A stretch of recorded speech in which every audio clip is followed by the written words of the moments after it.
차주영 씨는 더 글로리에서 백치미 있는 악역으로 주목을 받고 원경에서는 지혜롭고 포스 있는 왕비 역할로 화제가 됐습니다. 이 두 가지 연기 어떻게 보셨나요?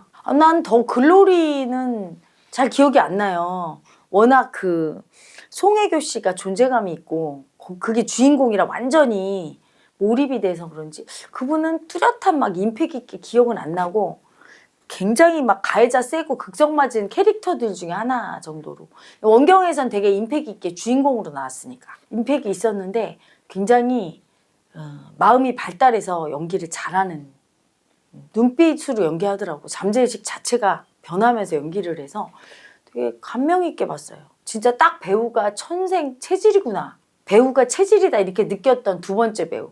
첫 번째는 그 남궁민 남자 배우. 그 배우가 와 이분은 배우 아니면 할 게 없네 이렇게 느꼈는데 이 차주영인가 이분은 원경에서 보고 배우가 뭐 천생 자기 직업이네 이렇게 느꼈어요. 그 정도로 잠재의식이 굉장히 발달해 있고 그 연기를 할 때 존재가 완전히 몰입돼서 그래서 되게 배우로 아주 멋지구나 이렇게 봤습니다. 차주영 씨는 외동딸로 중학생 시절 현대무용을 하고 싶었는데 아버지의 반대로 낯선 곳으로 갑자기 유학을 떠나게 되고 부모님이 반대한 연기를 몰래 시작했다고 합니다. 연기가 인생에서 처음으로 스스로 선택한 일이라고 하는데요. 이 일화에서 어떤 내면 아이가 느껴지시나요? 독재자. 엄마 아빠가 자유를 주지 않고 내가 하고 싶은 걸 못하게 하고 막 딱 독재를 썼어요. 그러면 어떤 아이가 생기냐면 똑같은 독재자가 생겨요. 절대 말 안 들어. 고집이 세져요. 강한 아이가 되지. 자기 일을 관철시키는, 죽어도 하는, 자기 뜻대로 하는. 엄마 아빠가 내 뜻대로 해야 될 거야. 너 무용하지 마. 그리고 딱 보내니까 아니에요. 내 뜻대로 할 거예요. 연기자 할 거예요. 이렇게. 그래서 사실은 그 독재자 마음, 그 고집을 잘 쓰면 그렇게 신념이 되는 거야. 잘 쓰면 자기 인생에 어떤 아픔도 돌파하고 자기가 하고 싶었던 일을 처음 해봤기 때문에 아마 끝까지 했을 거야. 엄청 힘들어도. 근데 날마다 부모님이 후원해주고 독재를 안 쓰고 그래 네가 하고 싶은 거 다 해라 오냐 오냐 이런 아이일수록 어떠냐면 되게 의지가 약해요. 자기 스스로 뭘 내 뜻대로 하고자 하는 힘이 약하지. 많이 꺾이고 부모한테 하고 싶은 걸 좌절당했기 때문에 이렇게 한 번 하고 싶은 마음 올라오면 어때요? 그 독재자 마음으로 고집으로 막 하는 거지. 누구의 도움 없이는 못하는 아기가 될 수 있어요. 부모가 너무 다 들어주고 오냐오냐 하면. 아주 강하게 키운 거지 부모가.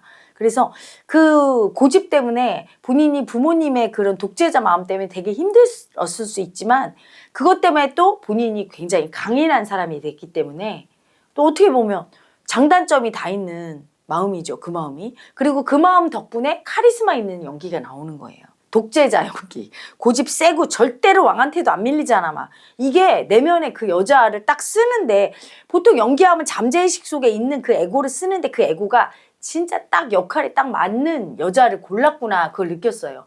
너무 약한 여자는 그 역할을 못해. 딱 대가 서야 되는데 진짜 쓰잖아 대가. 그게 엄마 아버지한테 엄마 아버지가 내 말 안 들어줘서 나도 그 엄마 아버지의 그 독재자 고집 부렸던 죽어도 나 연기할 거예요 했던 그 고집이라 참 찰떡이었구나. 그래서 찰떡이었구나 이렇게 느낍니다. 이분은 굉장히 내향적인 성향인데 부모님이 성향을 바꾸려고 반장을 추천했다고 합니다. 부모님이 본인의 성향과 반대되는 모습을 요구하는 것이 아이에게 어떤 영향을 미칠까요? 되게 압박감을 느끼죠. 있는 그대로 내 모습을 인정을 하지 않고 너 너무 내향적이지? 그러면 우리 딸은 내향적이라서 되게 여성스럽고 조용하고 차분하고 너무 좋아 이렇게 인정을 해줘야 내향적인 자기를 제대로 인정받고 잘 쓰다가 실직이 나거든요. 모든 사람은. 나 좀 활발했으면 좋겠다. 지 스스로. 좀 이래야 되는데 부모가 내향적인 아이를 받아들여 주질 않아. 너 왜 이렇게 내향적이야? 외향적이게 반장해봐. 이렇게 할 때 내향적인 자기도 받아들이지 않은 상태에서 외향적인 아이가 되면 외향적인 자기도 못 받아들이거든요. 왜? 내향과 외향은 하나인데 인정을 하면 두 개 다 인정하게 되거나 아니면 두 개 다 인정을 안 하게 되는 거거든요. 마음은 항상 둘이 다니니까 짝꿍이니까. 그러니까 이게 외향도 못 받아들이고 내향도 못 받아들이는 상태가 되는 거죠. 굉장히 갈등하고 힘들어지죠. 엄청 아프고. 그래서 이분이 연기자를 선택한 이유를 또 이 예를 들고 알겠어요. 부모님이 내 마음을 어떤 것도 인정을 안 해줬단 말이야. 내향적이면 외향적이 된다고 반장시키고, 내가 무용하고 싶다 그랬더니 너는 무용하지 말라고 유학 보내고, 이런 식으로 내 마음을 이해 안 해주고 늘 그렇기 때문에 내 마음을 내가 이해해주고 싶었던 거예요. 연기를 통해서. 연기란 마음을 표현하는 거잖아. 왕비의 마음, 무수리의 마음은 종의 마음. 마음으로 하지 연기를 마음을 표현을 못하면 연기를 못하거든. 이렇게 표현하면서 자기의 모든 마음을 인정하고 싶은 욕구 때문에 배우가 되고 싶었던 거죠. 네, 이분은 여성스러운 이미지와는 다르게 바이크를 타고 도회적인 이미지인데 소탈하게 스님들과 어울리는 모습을 보였는데요. 이 모습에서 어떤 내면 아이가 느껴지셨나요? 되게 부모님한테 단련됐구나 이런 생각했어요. 부모님이 되게 자기 뜻대로 다 하고 할 때마다 그걸 다 받아주고, 뭐 연기자 될 때는 물론 고집을 부렸겠지만 그 전에는 다 맞춰줬거든. 비위를 맞춰줬거든. 그래서 잘 맞추고, 또 하나 스님들은 아무런 요구사항이 없잖아요. 부모님은 요구사항이 많아. 너 왜 이렇게 내향적이야? 외향적이지? 막 이러는데 스님들은 아무 요구사항 없이 그냥 마음 이해해주고 편들어주고, 같은 편을 들어주지 않았잖아. 부모는 반대하고. 근데 편들어주고 하니까 그런 사랑을 너무 감사하게 받아들이는.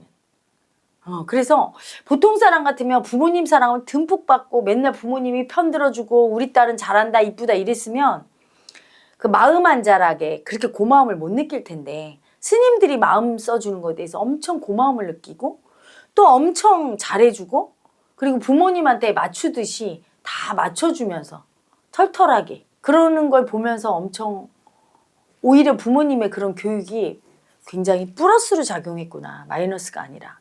굉장히 극복하려고 노력을 많이 했고, 그걸 통해서 또한 본인이 거기서 배울 건 배우고 고치는 걸 고치려고 하고 있구나 하면서 되게 긍정성이 강한 사람이라는 생각을 했어요. 그러니까 부모님이 누군지는 모르겠지만 부모님이 굉장히 독재자고 굉장히 내 뜻대로 하려는 거는 세지만 그 뿌리에는 굉장히 자수성가했고 되게 남을 포용하고 이해하려는 마음과 자식을 강인하게 키우려는 마음이 되게 강하게 있구나, 그 생각을 했습니다. 이렇게 이해받지 못하고 독재당한 내면 아이들에게 해주고 싶은 조언이 있으실까요? 이해받지 못했다고 느끼는 그 마음이 누굴까요? 절대 이해해주기 싫은 마음. 이해해주기 싫고 나 이해만 받고 싶을 때 내 뜻대로 안 해주면 이해 못 받았다고 하는 거예요. 근데 부모님이 내 뜻과 다른 걸 요구할 때 내가 부모님을 이해해 주려는 마음이 있는 아가는, 아, 부모님이 힘드시니까 이렇게 원하시는 대로 해줘야 되겠다 하면서 순순히 받아들이거든요. 근데 나 이해 못 받았어.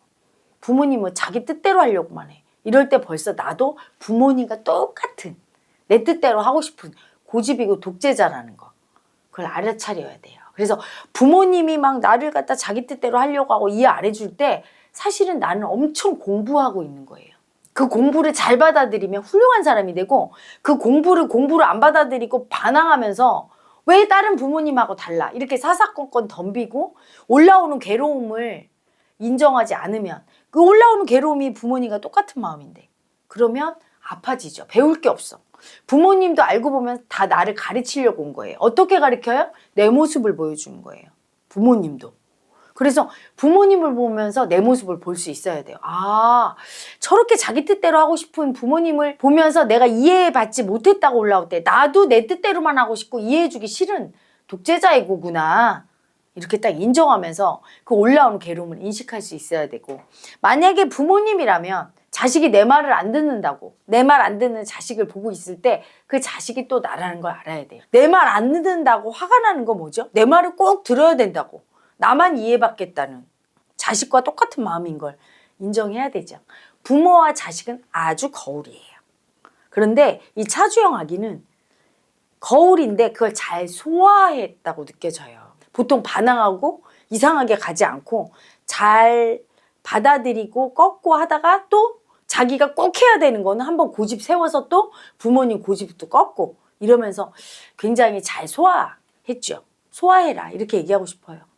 그러니까 부모님이 얘기하는 걸 받아들이되 그렇다고 내가 무조건 양보하지 않고 내가 꼭 필요한 거는 할 수 있는 결기. 그 뚝심이, 그 고집이 부모님과 똑같은 고집이죠. 그래서 부모님이 왜 말을 안 듣느냐고 할 때 그때 얘기해줘야죠. 내가 엄마 아빠 닮아서 내가 꼭 하고 싶은 건 이렇게 고집 부린다고 한 번만 봐주세요 하면서 인정하면 됩니다. 대부분 이해받지 못했다고 하면서 고집 부린 자기를 나쁘다고 버리는데 나쁘지만 않죠. 어떤 마음도 나쁜 마음만 있지 않고 장단점이 있는 거예요. 그 마음을 인정할 때 단점은 사라지고 장점이 되고 그 마음은 나쁘다고 고집 부리고 수치 주면서 다 버리고 내가 아니라고 고집 부릴 때 단점만 갖게 돼. 가해자가 된다 이 말이에요. 그래서 부모님의 고집 부리는 독재자를 보면서 저 마음이 내 마음이라고 인정하고 받아들일 때 복을 받는 순천자가 되고 그 마음을 안 받아들이려고 반항하거나 저 마음은 내가 아니라고 나쁘다고 분별할 때 내 마음으로 인정하지 않을 때